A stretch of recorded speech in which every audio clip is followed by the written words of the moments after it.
Nagaan nagaa caaluu nagaan waaqayyo abbaa kan ilma isaa kan hafuura qulqulluu hunduma keessaniif haa baay'atu. Obboloonni koo waldaa Yesuus hundaa danda'a keessatti argamtan hundumti keessan nagaan isiniif haa baay'atu isiniin jechuu barbaada. Egaan waaqayyo gooftaan maccaa nu gargaaree yeroo waliin dabarsine keessatti gargaarsa waaqayyootiin hundumti keenya guyyaa irraa kana geenyeerra. 2015 nagaadhaaf innee 2016 guyyaa shanaffaa geenye maqaan isaa ulfaatu isa guyyaa kanaan galanni isaaf haa ta'uun isiniin jedha. Guyyaa irraa kana dubbii waaqayyoo isinitti dubbachuudhaaf gidduu keessan jira. Amantiidhaan jiraachuu mata duree jedhu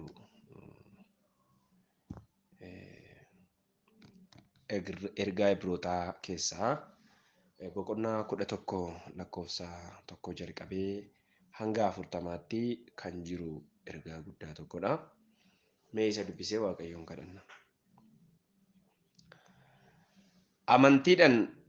Amantiin waan abdatan dhuguma in ta'a jedhanii fudhachuudha. Waan ijaan hin argines akka waan arganitti jira jedhanii lakkaa'uudha. Sababii amantiitiif waaqayyo biraa namoota bara duriitiif dhugaa ba'ameeraaf.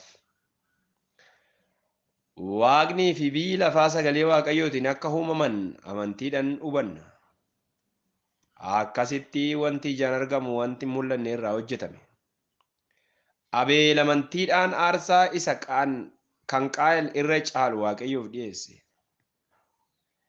Waaqayyo kennaa isaa fudhatee isaaf dhugaa ba'eera. Abeel amantii isaatiin qajeelaa akka ta'es dhugaa ba'ameeraaf. Inni hin du'e garuu karaa amantii isaatii ammayyuu dubbachaa jira. Enook du'a ijaan iyyuu akka hin arginetti amantiidhaan ol fudhatame. Waaqayyo waan isa fudhateefis hin argamne. Ol fudhatamuu isaa dura immoo Waaqayyoon gammachiisuun isaa dhugaa ba'ameeraaf. Amantii malee immoo Waaqayyoon gammachiisuun hin danda'amu. Eenyu illee Waaqayyotti dhiyaachuu yoo barbaade inni akka jiru warra isa barbaadaniifis gatii isaanii akka kennuuf amanuun isa irra jira. Noohi amantiidhaan isa Waaqayyo waa'ee waan yeroo sanatti ija namaatti hin mul'annetti akeekkachiisee dhaga'ee sodaate. Warra mana isaa oolchuufis bidiruu tolfate. Amantii isaatiin immoo biyya lafaatti yakka mure. Qajeelina amantiidhaan argamus qabeenya isaa godhate. Abrahaam biyya isaatii ba'ee biyya itti darbee akka fudhatuuf isaaf yaadame tokko akka dhaquuf yeroo waamametti amantiidhaan hin abboomame. Eessa akka dhaquutuu hin beekinis hin ba'e. Amantiidhaan akka ormaatti biyya isaaf abdachifame sana keessaa baafame. Yaa Yisihaaqii fi Yaaqoob warra isaa wajjin laficha akka argataniif abdachifaman. Isa booddeedhaan akkuma jiraatan innis godoo keessa jiraate. Inni mandara hundee jabaa qabu. Isa Waaqayyo akka inni itti ijaaramu qopheessee ijaare in eeggata ture. Inni abdii kenneef amanamaa akka ta'e Abrahaam fudhatee waan tureef Abrahaam inni barri isaa darbeeyyuu Saaraan ishiin dhala godhachuu hin dandeenyes amantiidhaan dhala godhachuuf humna argatan. Kanaafis sanyiin akka urjoota waaqa keessaa baay'atan warri akkuma cirracha qarqara galaanaa lakkoofsa hin qabnes waamicha isaa akkuma waan du'ee turee tokkicha sana irraa namicha isaa akkuma waan du'ee turee tokkicha sana irraa dhalatan. Jarreen kun isa abdachiifaman yoo hin fudhanne ta'aniyyuu amantii isaanii utuu hin du'an garuu isa abdachiifaman fagootti ilaalanii simachuudhaaf itti gammadaniiru. Biyya lafaa irratti ormaaf karaa deemtu akka turan beekaniiru. Namoonni wanta akkasii beeksisan biyya ofii isaanii yaadaa akka jiran in argisiisa. Biyya isa keessaa ba'an sana hin yaadutu ta'anii itti deebi'uuf hucca hin argatu turan. Amma garuu isaan biyya isaa sanarra wayyoo waan inni yaadu. Innis isa Waaqa irraati. Kanaafis Waaqayyo inni achitti mandara isaaniif qopheesse Waaqayyo isaanii jedhamee waamamutti yeella'u. Abrahaam yeroo ilaalamuuf qorametti amantiidhaan Yisihaaqiin aarsaadhaaf dhiyeesse. Isuma deddeebi'ee abdii argate sanatu ilma isaa isa tokkicha aarsaa dhiyeessuuf qophaa'e. Ilmi isaas Yisihaaqiin sanyiin siif lakkaa'ama jedhamee itti dubbatamedha ture. Waaqayyo warra du'an keessaa iyyuu nama kaasuu akka danda'u Abrahaam yaada irra kaatee ture. Ammas fakkeenya kanaatiin ilma isa warra du'an keessaa deebisee akka argatetti in lakkaa'ama. Yisihaaq amantiidhaan wanta gara fuulduraatti ta'uuf jiru dubbate. Yaaqoobin Esaawus eebbise. Yaaqoob yeroo du'uuf jedhetti mataa dhaabataa isaatitti hirkatee gugguufee utuu sagaduu amantiidhaan ilmaan Yoosef adduma addaan eebbise. Yoosef dhuma jireenya isaa jala sabni Israa'el akka achii ba'an amantiidhaan yaadatee dubbate. Waa'ee awwaala lafee isaatiif isaanitti himate. Yeroo Museen dhalate abbaan isaa fi haati isaa isa mucichi akka nama gammachiisu waan arganiif amantiidhaan ji'a 3 isa dhoksan. Isaan ajaja mootichaas hin sodaanne. Museen yeroo guddate amantiidhaan intala Faariyoon jedhamee waamamuu dide. Yeroo gabaabdoodhaaf cubbuu keessa jiraatee gammaduu irra saba Waaqayyoo wajjin rakkina jalaa jiraachuu fo'ate. Inni ija isaa gatii isaa isa booddee irra waan kaateef soorummaa Gibxii hundumaa irra sababii Kiristoos arrabsoo baachuu badhaadhummaa isa caalutti lakkaa'ate. Inni amantiidhaan dheekkamsa mootichaa utuu hin sodaatin biyya Gibxii ba'e. Isa ijaan hin argamne akka waan arguutti yaada isaatti jabaate. Inni amantiidhaan Faasikaan akka ayyaaneffamu godhe.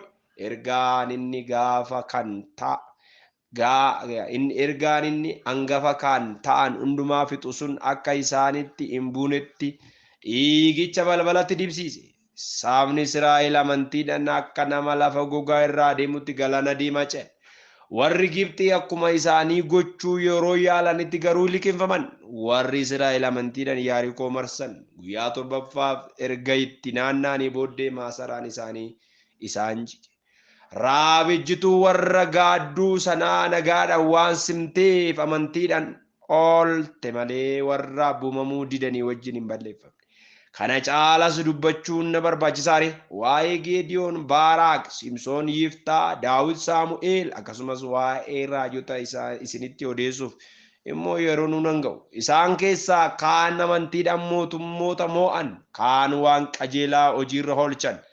Abdii argatanii kaanis afaan leencotaa cufaniiru, kaanis ibidda ollatu dhaamsaniiru. Qara billaa jalaa ba'anii dadhabbii keessaa jabina argatanii lolatti jaboo ta'anii loltuu warra ormaas baqachiisaniiru. Dubartoonni namoota isaanii warra duraa du'an du'aa kaafamaniif deebisanii fudhataniiru. Warri kaanis jireenya isa wayyuuf du'aa akka kaa'aniif gadhiifamuu didanii harka warra isaan dhibbisanitti dhiphatanii du'an. Warri waa kaan ga'oof ta'an irreebaman funyoo sibiilaatiin iyyuu hidhamanii mana hidhaatti galfaman. Dhagaadhaan rukutaman, iddoo lamatti baqafkaman, biillaadhaan ajjeefaman, gogaa hoolotaa yookiis re'ootaa uffatanii asii fi achiin deddeebifaman, waan isaan barbaachisu dhaban, rakkifamanii miidhaman. Biyyi lafaa warra akkasiif hin malle ture. Amma garuu isaan biyya lafaa kanaaf kan hin malletti lakkaa'amanii lafa duwwaa fi tulloota irra hin jooran, holqaa fi boolla lafaa keessa jiraatan.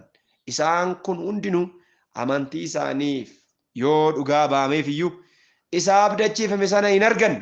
Waaqayyo duraan dursee wanta wayyu argee waan nuuf qopheesseef isaan nu wajjin malee kophaa isaanii fiixaan akka hin baane godhe. Ameen. Macaafa qulqulluu boqonnaa tokko guutuun dubbiseerra. Ibroota boqonnaa 11 mulu boqonnaa 11 boqonnaa tokko jechuukooti. Boqonnaa tokko guutuun dubbise boqonnaa 11 hanga 12 jechuukooti. Kanaaf ergichi immoo waan wal qabatuuf hin dubbise. Bagan dubbise. Meesinu baga dubbifteedha. Kanaaf ergichaa achi keessa jiru walii wajjiniin ilaalla. Maal jechuu barbaadeeti?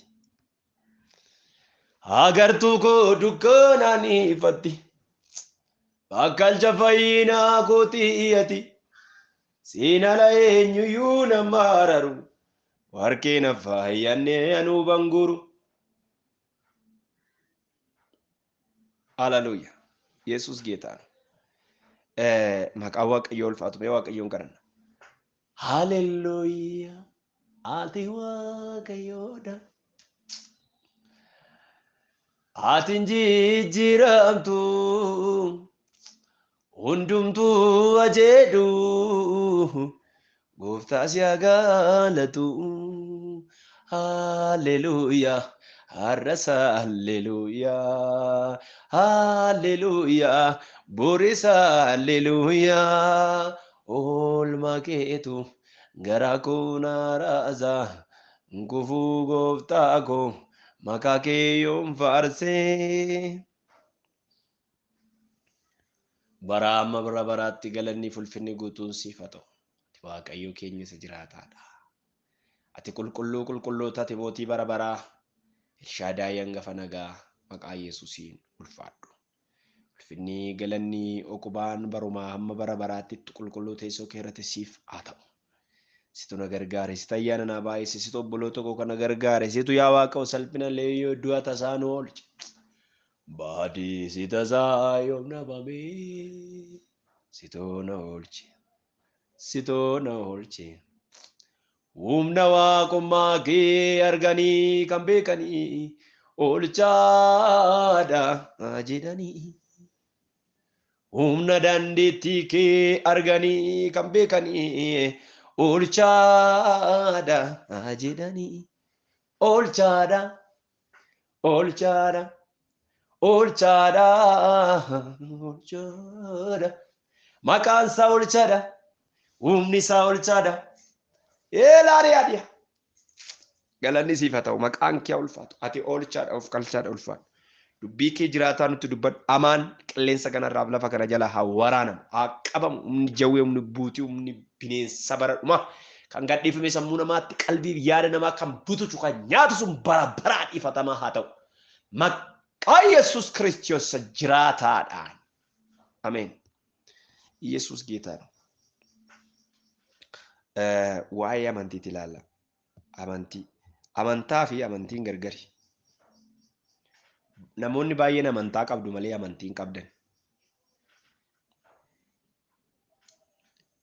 Namoonni baay'een addunyaa kanarraa amantii qabu malee amantaa hin qaban. Amantaa qabu malee amantii hin qaban. Sorry. Amantaa qabaachuu fi amantii qabaachuun gargari. Dhaabbata amantaa qabu tokko tokko. An musliima jedhu, an kiristiyaana jedhu, an joobana jedhu, ani adventistii jedhu, an onilii jeesisii jedhu, an kaatolikii jedhu, an waaqeffataa jedhu, an jedhanii qabu. An amantaa qabu. Addunyaa kanarraa namoota amantaa malee jiraatan hin argitan, garuu namoota amantii malee jiraatan baay'ee argitu. Namoota amantaa hin qabne baay'een argitan, namoota amantii hin qabne immoo baay'ee argitu. Kanaaf amantiidhaan jiraachuu maaliin inni amantiidhumaan jiraachuu inni jedhu kun inni jedhu Ibroota boqonnaa 11 hanga boqonnaa 12 guutuun dubbise. Boqonnaa 12 lakkoofsa 1 hanga 3 immoo yoo dubbiftan waan dinqii tokko dubbata. Inni immoo maal? Egaa nu dhuga baatota akka duumessaa lafa uwwisan naannoo keenya qabna. Kanaafis kottaa wanta ba'aa nuti ta'u hundumaa cubbuu isa nutti qabates ofirraa fuunee dorgommee isa nu dura jiru obsaan dandeenyee iffiigna. Yesuus isa amantii keenya jalqabee fiixaan baasu sanatti ija hin buqqefannu. Inni gammachuu fuula isaa dura jiru sanaaf jedhee fannoo irratti du'uu isaatiin yeelloo isarra ga'e homaatti utuu lakkaa'in obsaaf fannoo irratti du'uu hin danda'e. Ergasiis gara mirga Waaqayyoo, gara mirga teessoo Waaqayyoo taa'e.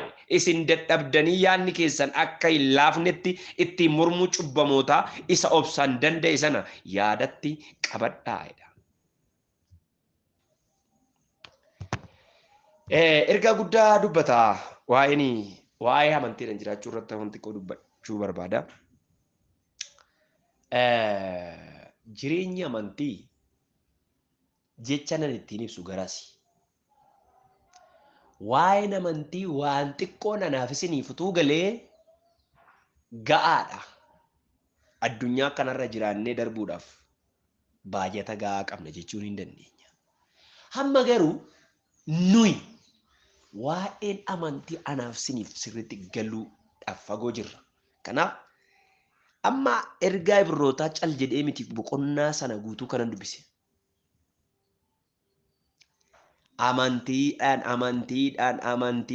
Amantiidhaan kan jedhutu achi keessa jira. Yoo laaltan amantiidhaan akkas godhan, amantiidhaan akkas godhan, amantiidhaan akkas godhan, Museen amantiidhaan akkas godhan, Henook amantiidhaan akkas godhan, sabni Israa'el amantiidhaan akkas godhan, raajonni darban amantiidhaan akkas godhan, ergamoonni darban amantiidhaan akkas godhan jedha miti. Amantiidhaan jedhu hundi isaa. Amantii malee Waaqoon gammachiisuun hin danda'amu. Amma jireenya dhala namaa keessaa yookaan warri keessumaa kiristaanni tokko du'eera kan inni jedhamu already mootu'aal. የቀብር ስነ ስርዓት አልተፈጸመም እንጂ ሰውየው ልጅቷ ሞቷለች የሚባለው አመንቲን ኬሳ ጋፈዱ ጋፈ መንቲን ሲኬሳ ዜሮ ተይ ዋይን አመኑ ሲኬሳ እንጅረ አቲ ዱቴ ተሰይጣኒ ኮንፈረንስ ሲራት ገገፈት ዶኩምኒስ ጋፈ ሰነ ሲቲ ነሚት ዱፍቴ rakni sitti nama dhufe jawween dhufe sitti roorisa bineensi dhufe sitti roorisa afurri seexana dhufe sirra maga amantiin gaachana mitire Efesoon boqonnaa jaa amantiin gaachana haleluya Yesus ጌታ amantiin gaachana kanaaf amantiin gaachanadha egaani amantii irratti waan baay'eetu jira amantiin hiikaasaa abbaan ergaa Ibrootaa hiikeedha boqonnaa tokko irratti amantii waan abdatan hin ta'a jedhanii fudhachuudha. Lama waan hin jirre akka waan jirutti jira jedhanii fudhachuudha. Kun amma ulfaataadha. Amma kun baay'ee cima. Saayinsiinii fi sammuun uumamaa fi sammuun amantii waliin beeku.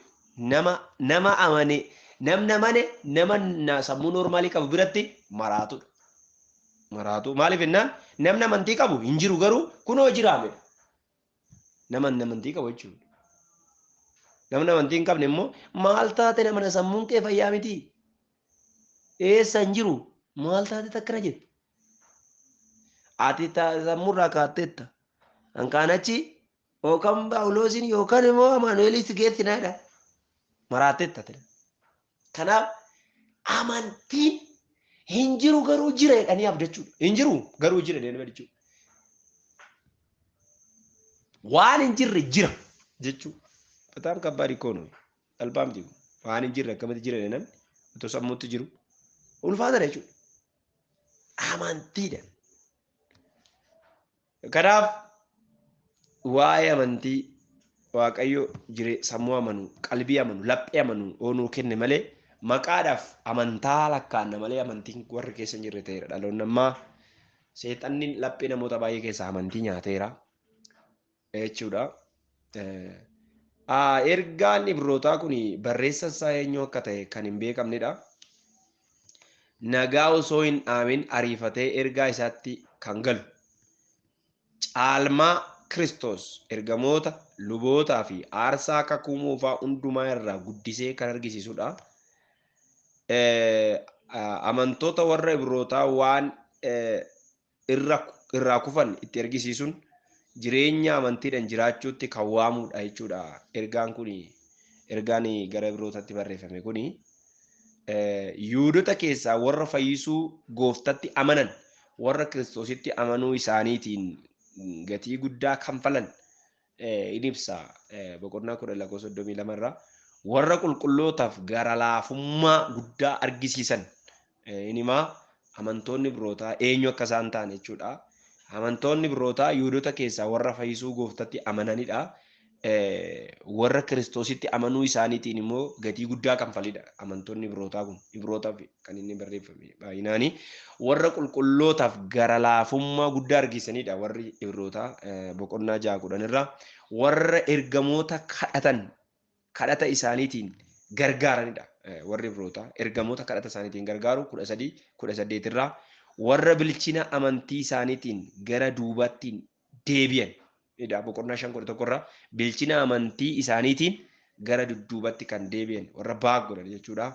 Waamicha amantiidhaan jiraachuu ilaalchisee immoo waamicha amantiidhaan jiraachuu ilaalchisee barreessaan Ibrootaa amantoota Ibrootaa gara amantiidhaan jiraachuutti kan waame karaa afuridha. La gara cuunfaan ergaa Ibrootaa waa'ee amantii fi waa'ee ilma waaqayyootti dubbata baay'inaan jechuudha. Waa'ee aarsaa kakuu moofaa fi aarsaa kakuu haaraa or Kiristoos aarsaa akka ta'e luba guddicha hangafa tiksootaa akka ta'e hangafa lubootaa akka ta'ee fi amantiidhaan immoo akkamitti akka jiraachuun ta'u dubbata. Ergaan Ibrootaa waliigalli isaa tootaalii jechuudha. Kanaaf ergaa Ibrootaaf kan barreeffame barreessaan Ibrootaa kuni amantoota Ibrootaa gara amantiitti fiduudhaaf waan afurii waamicha godhe. Tokkoffaan Kiristoos hunda akka caalu ibsuudhaan itti dhaqe. Kiristoos hunda akka caalu. Boqonnaa 1 lakkoofsa 1 hanga 3 irratti Kiristoos hunda akka caalu achirratti ifoomsaaf Kiristoosin itti amane. Maalidhaa? Boqonnaa 1 irratti bara duriitti Waaqayyo si'a baay'ee karaa garaagaraatiin karaa raajotaa abboota keenyatiin dubbateera. Dur guyyoota gara isa dhumaa kanatti immoo ilma isaatiin nutti dubbateedhe. Waaqayyo ilma isaa kanaan waaqa filanfa uumeedhe. Waan hundumaas harka isaatti kennuuf isa dhaabeedhe. Lakkoofsa 3. Ifni ulfina Waaqayyoo isarraa calaqqise. Waaqayyo akkuma jirutti isaan mul'ata. Dubbii isaa isa humna qabeessaanis waan uumame hundumaa in baata. Inni cubbuutti qulqulleeffamuu erga argachiisee booddee ol gubbaa mirga isaa surra qabeessaa dhaqee taa'eedha. Lakkoofsa 3 irraa argitanii ilaalaa. Ergaa guddaa jechuudha. Waa'ee ilma Waaqayyootti dubbate tokkoffaa irratti gara Ibroota gara amantiitti fiduudhaaf waa'ee ilma Waaqayyoo Yesuus Kiristoos maal jedhe?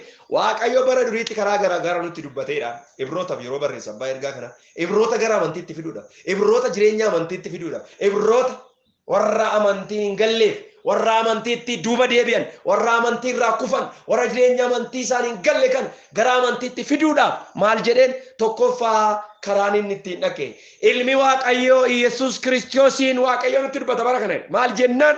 Dur Waaqayyo karaa garaagaraa dubbachaa ture. Karaa raajotaa dubbachaa ture. Karaa abbootaa nutti dubbachaa ture. Har'a garuu guyyoota gara dhumaa isa kanatti garuu karaa ilma isaa nutti dubbachaa jire. Waaqayyo ilma isaa kanaan immoo Waaqaaf lafa uume. Waan hundumaa immoo harka isaa jala galchee. Kana duwwaa miti.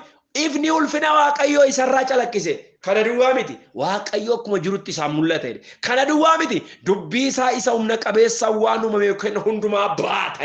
Kana duwwaa miti. Inni cubbuutti qulqulleeffamu erga abdachiisee booddee ol gubbaa mirga Waaqayyo surra qabeessaa taa'e. Waa ilma Waaqayyo Yesuus Kiristoos itti dubbate jechuudha. Tokkoffaa irratti Ibroota gara amantiitti fiduudhaaf waa ilma Waaqayyo Yesuus Kiristoos itti dubbate. Egaa ergaan Efesoon akkas jedha. Amantiin dhaga'uu irraa dhufa. Dhaga'uuf kan ta'u immoo dubbii Waaqayyoo ta'e. Namni dubbii Waaqayyoo dhaga'ee in amana, isa amane immoo amantii sana immoo garaa isaatti amanee in dubbata, fayyuun isaa karaa sana mirkaneeffame. Namni fayye tokko in amana, in dhaga'a, isa dhaga'e in amana, gaafa amane immoo in dubbata jechuudha. Fayyuu isaa dubbachuu isaatti mirkaneessa jechuudha. Waaqayyo gooftaan machaa nu gargaara. Eeshi lammaffaa seera kakuu moofaa jireenya kakuu haaraa kan gadi baasuudhaan kan ibsudha jechuudha. Seerri kakuu moofaa kana ture. Seerri kakuu haaraa immoo kana ture dheetu seera kakuu haaraa caalchisee itti hima jechuudha. Boqonnaa 10 lakkoofsa 1 irratti maal jedhame? 10 lakkoofsa 1 isti 10 lakkoofsa 1. 10 lakkoofsa 1 irraa waa'ee seera kakuu moofaaf kakuu haaraatti itti dubbata. Seerichi garuu gaaddidduu wanta gaggaarii dhufuuf jiran sanaati malee bifa dhugaa isaan ittiin mul'atan miti. Inni karaa aarsaa waggaadhaan utuu gargar hin citin dhiyeeffaman sanaa warra dhiyaatan fiixan kan ba'an gochuu matumaa hin dandeenye. Warri Waaqayyoof sagadan yeroo hundumaa akka ta'utti al tokkicha dhuguma cubbuu isaaniitti utuu qulleeffamaniiru ta'e cubbuu yaada garaa isaaniitti waan hin dhagaamneef aarsaa dhiyeessuun in hafa ture miti. Amma garuu aarsaa waggaa waggaatti dhiyaataniin namoonni cubbuu isaanii hin yaadatu. Dhiigni koromaa fi re'ootaa cubbuu namootaa irraa fuudhuu matumaa hin danda'u. Lakkoofsa 5. Kanaaf Kiristoos gara biyya lafaa yommuu dhufe ati aarsaa kennaas hin jaallanne garuu dhagna abboomamu anaaf qopheessiteetta. Ati kennaa qalma isa gubamuutti aarsaa sababii cubbuutti dhiyaatutti hin gammanne. Kanaaf ani immoo macaafa maramu keessatti waa'ee kootiif akkuma caafamee jiru yaa Waaqayyo kunoo ani jaalala kee raawwachuun dhufeera nan jedhee dubbate. Otuma isaan kun akka seerichi abboomamutti dhiyaataniiyyuu kana gararraatti ati aarsaa kennaas kennaa qalma isa gubamuu aarsaa sababii cubbuutiif dhiyaatus hin jaalanne ittis hin gammanne jechuu isaa argineerra. Itti dabalee immoo kunoo ani jaalala kee raawwachuufan dhufeera jedheera. Kanaanis aarsaa isa lammaffaa iddoo buusuudhaaf isa dura iddoodhaaf fuudhe akka jaalala Waaqayyoo sanatti dhagni Yesuus Kiristoos yeroo hundumaaf akka ta'utti al tokkicha aarsaa ta'ee dhiyeeffamuudhaan nuyi Waaqayyoof qulqulleeffamneerra. Amazing! Yesuus geetaadha. Ilaala. Dur waa'ee aarsaa kakuu moofaaf aarsaa kakuu haaraatiin itti dhufe amma moo Ibrootatti. Ibroonni kanan beekan waa'ee kakuu moofaa duwwaa beeku. Lakki kakuu moofan gaaddidduu kakuu haaraatti jedhanii jaali jira abbaan ergaa Ibrootaa yeroo barreessu Ibrootaaf gara warra Ibrootatti yeroo barreessu. Lakki kakuu moofan gaaddidduu kakuu haaraatti maaliif jennaan akkuma toora aarsaa dhiyaatutti aarsaan korommii aarsaan re'ootaaf aarsaan jabbootaa waggaatti deddeebi'ee dhiyaatetu namni cubbuurrusaa irraa fayya kun itti fufaa ta'uu taa'e. Yesuus immoo hin dhufeedhe. Gaafa Yesuus dhufe immoo jedhe ati qalma gubamu aarsaa waggaatti jabbootan dhiyeeffamutti hin gammanne. Anaaf immoo dhagna abboomamu naa laatte. Waaqayyo gooftaan machaan waa gargaaru. Dhagna abboomamu, dhagna tole jedhu, dhagna abboomamu naa laatteetta. Waaqayyo dhagna abboomamu nuuf haa kennu. Dhagna abboomamu naa laatte jedheetu amma garuu aarsaan durii sun hafe aarsaa sababii cubbuuf dhiyaatu Yesuus Kiristoos ofiisaa laandeenna lama carrasha yeroo tokko barabaraaf dhagna isaa kana nuu dhiyeesse. Isin aarsaa durii beektu amma garuu Yesuus ofiisaa aarsaa nuu dhiyeesseera. Aarsaa nuu dhiyeesseera. Ofuma isaatii dhufeet aarsaa nuu ta'e jedhaan jechuudha. Galanni isaaf haa ta'u. Akkana jedhaan jechuudha. Kanaaf seera kakuu moofaatii fi seera kakuu haaraa gadi fageenyaan itti hime. Ergaan Ibrootaa kan ittiin gara amantiitti abbaan ergoo Ibrootaa akka fidan godhe sadaffaan namoonni bara durii jireenya amma isaan irraa kufan kanaan fuula Waaqayyootti fudhatama argachuu isaanii yaadachiise. Namoonni bara durii jireenya amma isaan irraa kufan kanaan fuula Waaqayyootti fudhatama akka argachuu isaanii yaadachiise. Akkana jechuun mee 11 amma nuyi waan irraa kufne waan baay'eetu jira irraa kufneerra. Maalidhaa? Sababii amantiitiif Waaqayyo biraa namoota bara duriitiif dhugaa ba'ameeraa fedheetu waaqnii fi lafti sagalee Waaqayyootu uumamaniitu hedheetu Abeel amantiidhaan aarsaa dhiyeesseedha. Miti aarsaa qaayinirra caalu dhiyeesseedha. Waaqayyo kennaa isa fudhatu sanaaf dhugaa ba'eedha. Abeel amantiin isaa qajeelaa akka ta'etti dhugaa ba'ameeraa fedha. Ilaala. Enook du'a iyyuu ijaa hin argineedha. Amantiidhaan malee Waaqayyoon gammachiisuun hin danda'amu. Amma amantiidhaan akkas godhan isa jedhu kana nu garuu amantiidhaan goona waan goonu isa jedhu. Amantiidhaan goona waan goonu tokko amantiidhaan gochuu dandeenya. Kanaaf fudhatama argachiiseera. Nu garuu irraa kufne. Isaan garuu irraa kufanii abboonnii fi warri abboota amantii durii ta'an immoo isa nu irraa kufne kanaan Waaqa duratti fudhatama akka argatan itti hima. Arfaffaa fi inni dhumaa Kiristoos Yesuus fakkeenya namoota bara durii caaluu fi isa dhumaa isaan faana bu'uu qaban ta'uu isaa ibsaaf. 12 immoo akka kanadha. Ibroota 12.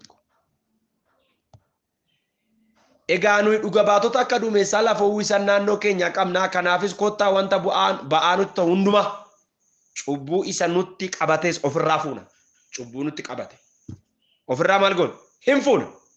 Ofirraa fuunee dorgommee isa nu dura jiru obsaan dandeenyee fiigna. Obsaan dandeenyee fiigna jedheetu lakkoofsi lama akkas jedha. Yesuus isa amantii keenya jalqabee fiixan baasu sanatti ija hin buqqifanne. Inni gammachuu fuula isaa dura jiru sanaaf jedhee fannoo irratti du'uu isaatiin yeelloo isa irra ga'e omattu tuun lakkaa'in obsaaf fannoo irratti du'uu hin danda'e. Ergasiis gara mirga Waaqayyoo taa'edha. Ilaalaa. Kiristoos Yesuus fakkeenya namoota bara durii caaluu fi isa dhumaa isa isaan faana bu'uu qaban. Kanaaf isa amantii keenya jalqabee fiixan baasu sanarraa ija hin buqqifnu. Yesuus hin ilaalaa jechaadha. Abbaan ergaa beektota. Eenyuun ilaalaa? Yesuus hin ilaala. Si ilaaleen garaa jabaadde malee. Yesuus hin ilaala. Waa'ee Yesuus hin ilaalanii jiraachuutti dubbata. Kanaaf Ibroonni Yesuus kaleessa isuma ture arras isa jiru isa bara baraan jiraatu akka ta'e itti dubbata jechuudha. Kanaaf Yesuus kun isa bara baraan jiraatu isa jiru isa jiraatu isa bara baraa akka ta'etti dubbata jechuudha. Thank you. Waaqayyo hunduma keessan eebbisu. The last kutaa kanaan nan xumura. Kanaaf akkamitti amantii kallattii lamaan hubachuu ni dandeenya. Amantii kallattii lamaan hubachuu ni dandeenya jedha. Hiikaa amantii yeroo ilaalu amantii kallattii lamaan hubanna. Sorry. Amantii kallattii lamaan hubanna. Tokko amantiin humna Waaqayyootti hirkachuu jechuudha. Lama amantii yaada Waaqayyootti hirkachuu jechuudha. Amantiidhaan jiraachuu jechuun barbaachisummaan amantii abdii keenya qabatamaa nuuf godha. Abdiin amantiin jechuudha. Abdii keenya qabatamaa nuuf godha. Yoo amantiin qabdu ta'e abdii isin abdattu dandeessee hin abdattu jechuudha. Amantiin qabdu ka maal dandeessee abdatta hin abdattu dandeessee. Abdii kee qabatamaa kan siif godhu amantii qabaachuu keeti. Amantiin inni gara biraa wanta hubannaa keenyarra darbu kan ittiin hubannudha amantiin. Inni ittaan karaa Waaqayyoon ittiin gammachiisnudha amantiin. Inni ittaan karaa ittiin Waaqayyotti dhiyaannu masilaalii yookaan yaabbannoo namaaf Waaqayyoon walitti fidudha amantiin. Karaa itti gatii amantii keenyaa fudhannudha amantiin. Egaan jalqabni biyya lafaa kan hubatamu amantiidhaanidha. Amantiidhaan jiraachuun egaa Waaqayyo biyya lafaa duwwaa irraa kaasee waan hundumaan guute ni jire. Kunis falaasama biyya lafaa arguun amanuudha jedhu amanuun arguudha isa jedhutti ol butee Yohaannis 11:40 bu'uurri aarsaa kakumuufaa abdii fayyina Waaqayyoon kenname amantiidhaan argachuu mul'isa. Ibroota 11:4 Abeel qalama gubamu dhiyeessuun isaa abdii fayyinaa eeggachaa jiraachuu isaa mul'isa. Waaqayyo kan dhugaa ba'eef waa'ee kennaa isaati. Jireenya Abeel kakuu haaraattis fakkeenya godhatamuu danda'a. Egaani waan baay'eetu jira. Kanaaf jabaadhaa amantiin keessanaa jiraatu. Amantiidhaan biyya lafaa moona, amantiidhaan jiraannaa. Nuyi amantiin nu keessa hin jiru taanaan rakkisaadha. Kanaaf amantii godhadhaa. Amantii jechuun immoo maal akka ta'e Ibroota 11 dubbisa.